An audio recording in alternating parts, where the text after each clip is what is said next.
two lawyers would say, no, you can't sue a judge for that. That doesn't make any sense, but we sometimes do. When a judge gets sued, the attorney general gets assigned to represent them when they're sued in their individual capacity. I believe there is a suit pending up in Boone County that I've been named as one of a long cast list of folks. And I'm making that disclosure, but I have reviewed the relevant Supreme Court rules of ethics, and I don't see that that's a basis for my disqualification, but I wanted to disclose that for the parties. Thank you, Your Honor. All right. Then, Mr. Bendick, you may proceed. May it please the court. Good afternoon, Your Honors and counsel. My name again is Chris Bendick, and I represent Jesse Garmon in the appeal from the circuit court granting the defendant's motion to dismiss Garmon's motion for declaratory judgment. In 2018, the Illinois Supreme Court made it clear to individuals like Mr. Garmon the two options they have in order to challenge their SORA requirements. One of the options was filing a motion for declaratory judgment. And in 2024, Garmon filed such a motion and asked the circuit court to conclude that as applied to Garmon in his circumstances, his SORA requirements violated our state constitution and its proportionate penalties clause. Garmon supported his motion with sufficient facts about the circumstances along with legal reasoning as to why the circuit court should conclude that Garmon's registration requirements were unconstitutional as applied to him. And in that motion, he asked for an evidentiary hearing.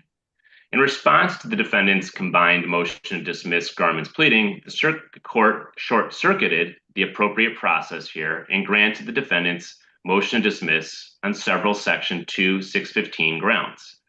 The circuit court's ruling was an error where it was not clearly apparent that no set of facts could be proven that will entitle Garmon to relief. And because the circuit court's ruling was an error, this court should reverse the circuit court's dismissal of Garmon's motion for declaratory judgment and remand the matter for further proceedings.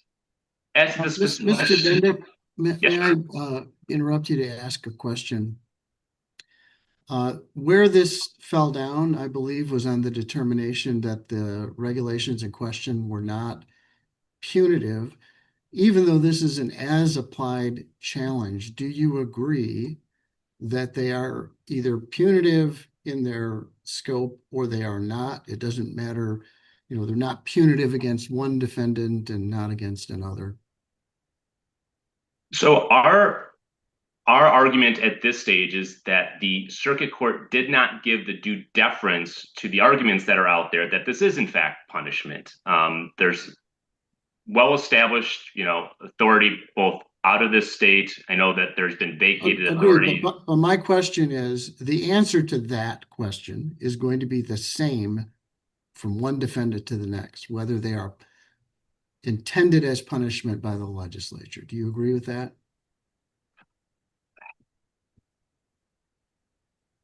Yes. The legislature didn't have your client yes. in mind when, okay. Yes. And so turning back to the circuit court's ruling here in 2024, its opinion and subsequent order, the circuit court denied the defendant's combined motion on Section 2-619 grounds, but granted it on several 2-615 grounds. However, had the circuit court provided the proper deference, the circuit court should have denied the combined motion. As the first basis for its opinion, the circuit court found that it was valid, the defendant's argument that Garmon had not set forth any facts to support a claim that SORA is unconstitutional as applied to him. However, Garmon's complaint unambiguously asserts why factually SORA is unconstitutional as applied to him. After explaining why the underlying reasoning of the now vacated Tedder opinion from the 3rd District still applies and should be adopted by the circuit court, Garmon asserted why SORA's requirements are disproportionate to his crime and therefore unconstitutional. For example, Garmon relied on his affidavit detailing the circumstances of a 1992 misdemeanor criminal sexual abuse case, and why those circumstances demonstrate the disproportionality of his SORA requirements. Those allegations should have survived a 2-615 motion to dismiss. Can we look at another part of Tedder? Yes. Which is, as you know, no longer it no longer exists. But Tedder examined the question of whether these provisions are punitive. And Tedder applied the test of first, ascertaining whether the legislature meant to establish civil proceedings. If it meant to impose punishment, then the second step is unnecessary. But if the legislature intended a civil regulatory scheme, then the next step is to determine whether the scheme is so punitive, either in purpose or effect, as to negate the intention to call it civil. That's the test that you think leads to the conclusion that these provisions are punitive, correct?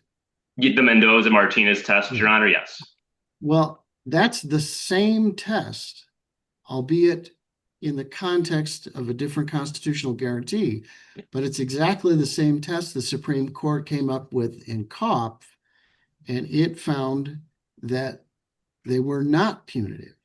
So is that not foreclosed for us to disagree with that conclusion in the application of that test to these statutes? So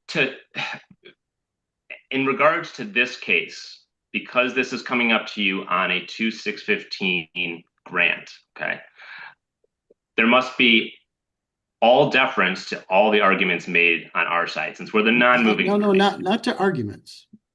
We assume the facts. We don't give deference to arguments. Right. And as we established at the beginning, this is an answer that is not particular to your client, whether these are punitive. The Supreme Court, applying the same test that you think we should apply, says they are not punitive. How is there even a factual issue for the trial court to avoid or to defer to?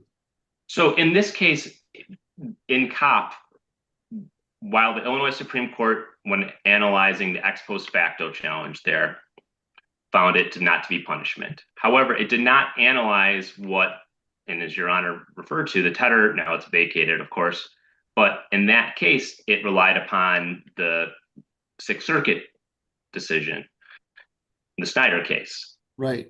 So that Snyder case is... Here's where you have a problem. In the interpretation of the Illinois Proportionate Penalties Clause, the Sixth Circuit is like a law review article, right? The Illinois Supreme Court is the top of the food chain, and it said not punitive. In regards to the ex post facto challenge, correct, Your Honor. But applying the same test at the front end as to deciding if it's punitive, the Supreme Court said these provisions are not punitive. And the issue with the COP and its applicability to this case is that it did not analyze the arguments that were presented in Snyder, and in fact, what was discussed in obviously now vacated Tedder opinion, but it's still present in the dissent in Kochevar from 2020.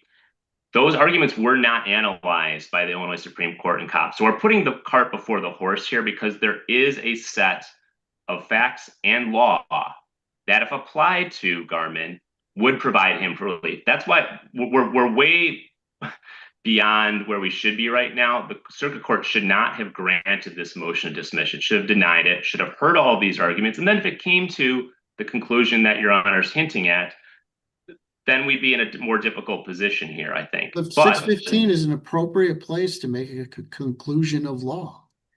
And, based on uncontested facts or facts assumed, there are no facts that you've pointed to that would change the answer to the question of law.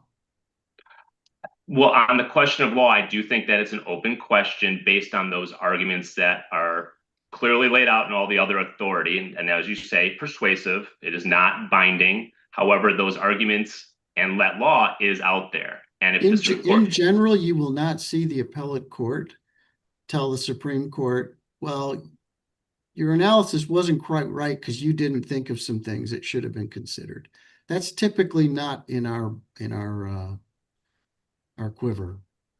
And in that situation, the appellate court or the circuit court, what they should say is, we recognize the COP opinion is out there. We recognize that that's in fact possibly controlling on us. However, we would adopt the reasoning that has been presented before. In fact, that's what happened in Tedder and Kochevar, because in Tedder and Kochevar, they thoroughly went through the prior Illinois Supreme Court authority on the subject, saying it's clearly punishment and not punishment by the prior authority. However, there's been changes to the statute and it makes it punishment now. And in fact, if that's what occurred here, that would be the argument to be adopted both by the circuit court and this court. How is this case different in terms of punishment? How those changes in the statute make, as applied in this situation, more of a punishment? Well, for two aspects, in general, as Justice Doherty, recognizes, there's the at-large punishment for everyone, right? That this SORA requirement applies to everyone. And I think that I'm not going to have the time or the knowledge to go through all of the stuff that is listed in Tedder and Kochevar and Snyder, but those cases go through the changes in the statute that when SORA was originally enacted to the 2011 amendments and all of these new regulations that make it more of a punishment scheme. But in specific to Garmon, it's disproportionate based on his misdemeanor. You don't get to that point unless it's punishment. So Correct. You want to go to the disproportionality, and you've got to first establish that what's disproportionate is punishment.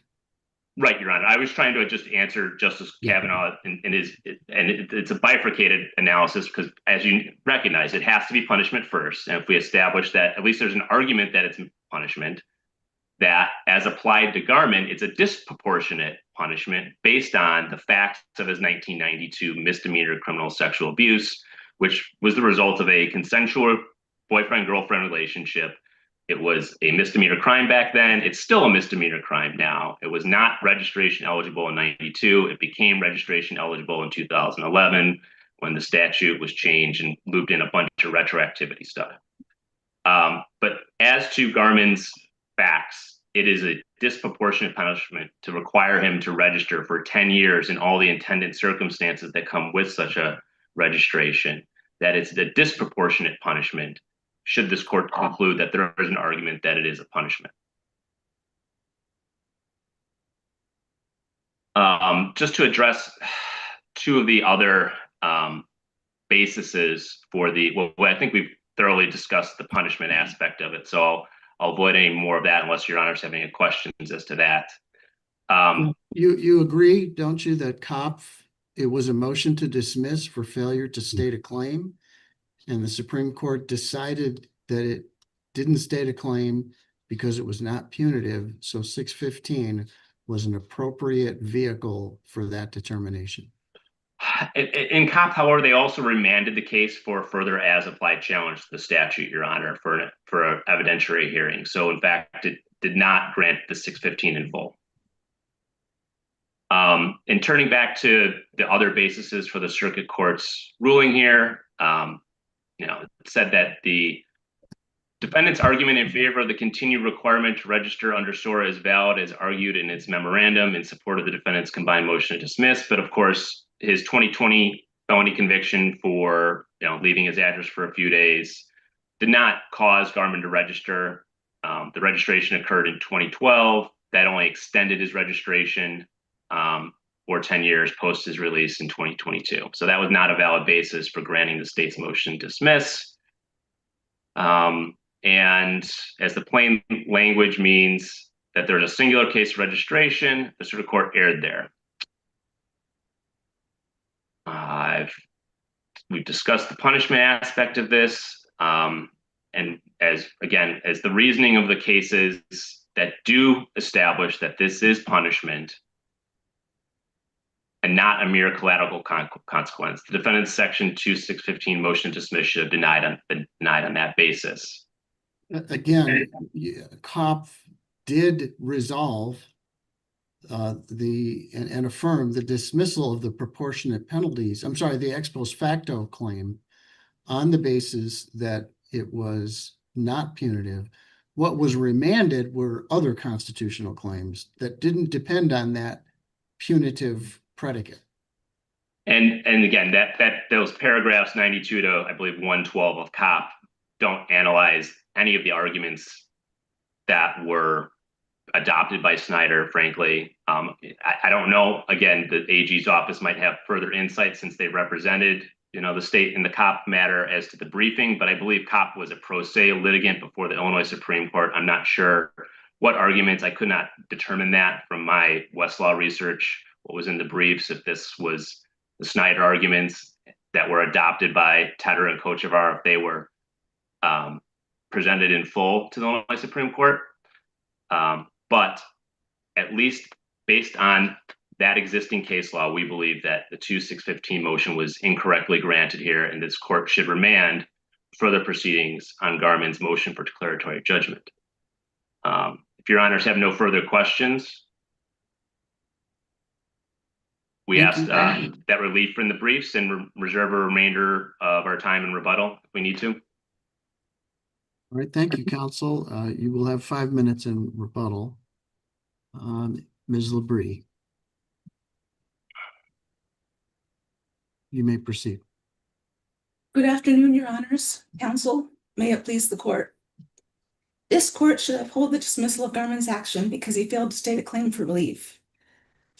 As your honor noted, to state a claim for violation of his rights under the Proportionate Penalties Clause, a plaintiff must adequately allege two things: that the statute or statutes imposed punishment, and that the punishment imposed was disproportionate to the circumstances of this case. And as your honor also noted, the question of punishment is dispositive here because the Illinois Supreme Court's recent decision in Kopp held that the current version of the SORA statutes does not impose punishment.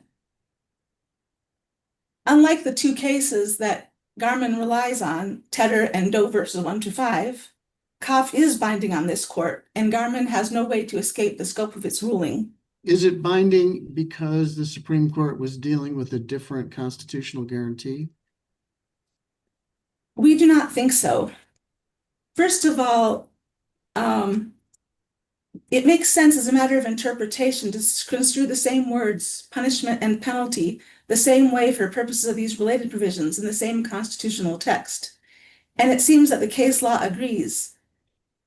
For example, the cases that we cited in our brief on page 15. Moreover, Garmon cites no authority suggesting that punishment means something different in these two contexts, nor does he suggest any reason and logic why this court should so construe it. And finally, and ironically, he urges this court to rely instead on Doe's 125 versus Snyder, and that decision is itself based on the ex post facto clause rather than the proportionate penalties clause. So, and he is mistaken in saying that the Kopp decision is invalid because it didn't consider the arguments made in Snyder and Tedder. It is true that the court did not specifically address either the Snyder or Tedder decision, but it did discuss each of the Mendoza-Martinez factors applied in those cases and came to an opposite conclusion on each one.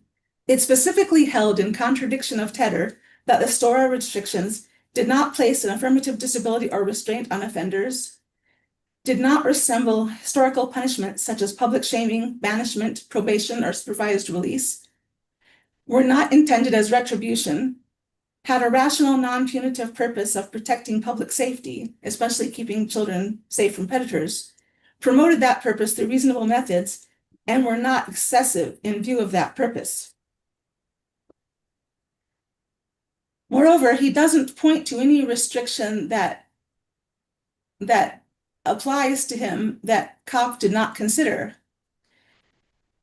There is one statute mentioned in his complaint, and that was also mentioned in Tedder that was not mentioned in Kopp, which is the provision about name changes. But he is mistaken at the extent he argued in his complaint that it will prevent him from ever changing his name, because this is not true of the current statute. It only prevents offenders from changing their names during the periods they're required to register, and even then there are certain exceptions to the rule. Moreover, this does not allow Garmon to avoid Kopp because he makes no argument about why addition of this statute should render SORA punitive. And even if it did, he does not explain why it affects him personally or why it rendered the penalty disproportionate. This court could end its analysis right here and affirm the circuit court's dismissal of this action because, as Your Honor had noted, there cannot be a proportional penalties violation if SORA is not punishment. But Garmon's arguments that the restrictions are disproportionate to his offense are equally flawed. He argues, in effect, that this case is just like Tedder, but there are significant differences, not least the facts that Garmon was placed on the registry for only 10 years instead of a lifetime, and that he had a greater opportunity to rehabilitate himself because the 10-year term did not start until he committed a subsequent felony. Thus, he could have avoided being placed on the registry at all by avoiding further violation of the law, whereas the defendant in Tedder was placed on the registry for a lifetime as soon as he committed his sexual offense. And even Garmon admits that his penalty was less disproportionate than the penalty in Tedder. So even if this court found Tedder persuasive, it would not follow that Garmon's lesser penalty was so disproportionate as to rise to the level of a constitutional violation. Now, Garmon also contends that the lesser severity that his offense was less severe than the offense in Tedder, but that is because he misunderstands the nature of the offense. The offense that is to be compared with the severity of the penalty in this case is the one that triggered his placement on the register. If placement on the register is analogized to a criminal penalty, then the actions that gave rise to that penalty correspond to the criminal offense. Accordingly, the offense in this case has two predicates and not one. Garmon's offense relative to SORA was not complete until he had two criminal convictions, his original sex offense and the subsequent felony. So both convictions must be considered part of his offense. And his subsequent felony conviction for aggravated domestic battery in 2012 was a Class 2 felony, just like Tedder's conviction for aggravated criminal sexual abuse. So Garmon's offense was necessarily more serious than Tedder's. Moreover, Garmon had none of the mitigating circumstances reported in Tedder. In fact, he had several aggravating circumstances. The defendant in Tedder was evaluated and found to be at virtually zero risk to reoffend. Garmon had no such evidence. And while an offender's judgment may mature over time, Garmon's extensive criminal record shows that his did not. Moreover, his record showed acts of violence like domestic battery and aggravated battery, and possibly including violence such as mob action and resisting arrest. He also had convictions for drug and weapons-related charges. And he admitted at his 2012 sentencing hearing that he'd been diagnosed with bipolar disorder, which represents an additional risk. Whereas Tedder had no prior criminal convictions apart from minor traffic violations and no underlying mental health or substance abuse concerns. Tedder also had the excuse of youth for his triggering offenses, whereas Garmon did not, at least not entirely. He committed his first offense at the callow age of 20, but he was about 40 when he committed his subsequent felony. Also, the court found that the defendant in Tedder believed his victim to be 18 when he first began having sex with her. But Garmon has never suggested that he did not know how old his victim was. And if he did, it is likely that the circuit court would not have believed him, given that he was living with the girl and her mother at the time. Now, leaving Tedder aside and evaluating Garmon's compound offense as an original matter, his argument fares no better. According to People v. Hilliard, a statute will violate the proportional penalties clause of the Illinois Constitution if it either imposes a penalty that is harsher than the penalty for an offense with identical elements, or if the penalty is cruel, degrading, or so wholly disproportionate to the offense as to shock the moral sense of the community. Since Garmon has identified no offense containing identical elements that is given a harsher penalty, this court must apply the latter test. It is satisfied primarily by reviewing the gravity of the defendant's offense in connection with the severity of the statutorily mandated sentence within our community's evolving standard of decency. And under this standard, it is equally clear that there was no constitutional violation. There is nothing especially harsh, degrading, cruel, or shocking about imposing a 10-year term in the registry on Garmon under the circumstances. His criminal record showed at the time that he was placed on the registry that he had often been either unable or unwilling to conform his conduct to the law over a period of many years, and that he could be violent with females to whom he had access. The aggravated domestic battery in 2012, for instance, was committed against a woman who was living with him. Now, to be sure, his criminal record does not suggest that he was the worst of the people that may possibly be covered by the statute. There is nothing to suggest that he was a serial predator who dedicated his time to cruising for minors. But it does suggest that the state was justified in keeping them away from him because he was likely to take advantage of the situation if he had access. There may be certain situations in which placement of an offender on the registry for a youthful sexual offense and a subsequent felony would be disproportionate. But it is certainly not disproportionate as applied to Garmon under the circumstances reflected here. And even Tedder seems to hint as much, where it acknowledges that the restrictions imposed by the statutes may present fair and just punishment in many or most cases.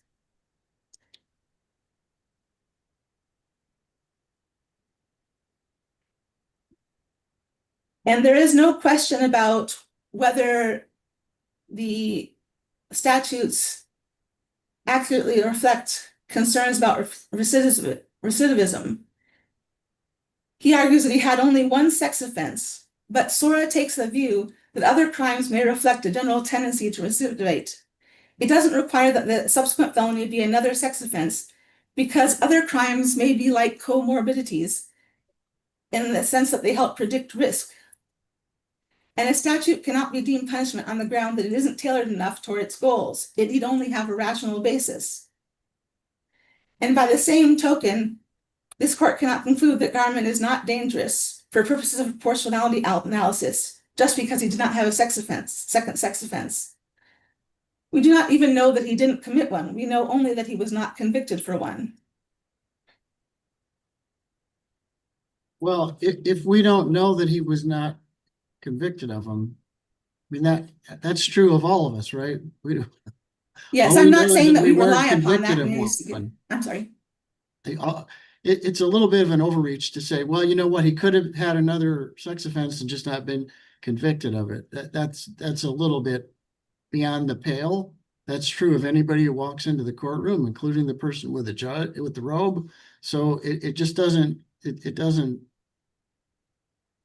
doesn't do your argument well to talk about uncharged crimes, unalleged crimes, as opposed to what's here on the record.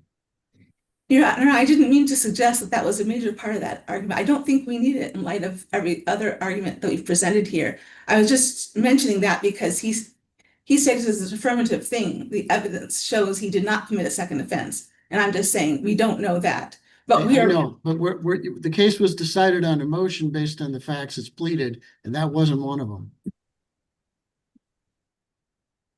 You're right. Well, okay, as I said, I don't think we need that. We need that argument for the reasons based on the other arguments that we've made. So if your honors have no further questions, I guess we will urge this court to affirm the circuit court's judgment dismissing Garmon's action for failure to state a claim for relief. All right, thank you. And to rebuttal with Mr. Bendick. Just briefly, Your Honor, should this court conclude that, there is an argument to be made as to punishment, that Sora is punishment, it is, of course, disproportionate based on the facts that are pled in the motion for declaratory judgment toward Mr. Garmon. If the state wants to argue about how Garmon is a repeat sex offender without any evidence, they should do that in the circuit court, not before this court. But we've thoroughly gone through that in our reply brief, that this is a disproportionate punishment based on a consensual relationship between an emerging adult and a teen that he was living with, 20 with a 16-year-old. This was a consensual relationship based on the facts in the motion for declaratory judgment. The state has assumed those facts, as Your Honor has identified. I can't contest it now in the appellate court. The place to do that is the circuit court. And And of course, it should shock the moral sense of the community that a 20-year-old who had a consensual relationship with his girlfriend has to register for 10 years and all the attendant circumstances that come with such registration. It's ridiculous, frankly, if this court concludes its punishment is, and it's, there's might be a circumstance where misdemeanor criminal sexual abuse is a valid, proportionate punishment, but not in this case. Garmon should not have to register if this court concludes that, at least arguably, and I know that's a criminal law term, arguable basis, first stage Hodges stuff, but there's an argument here that this is punishment. This court should remand the case for further proceedings on the motion for declaratory judgment. And with that, we rest on the arguments that were presented in our briefs. And thank you, Your Honors, for your time today. And thank you to both counsel. Court will take the matter under advisement, issue a decision in due course, and we now stand in recess. Thank you, Your Honors. Thank you.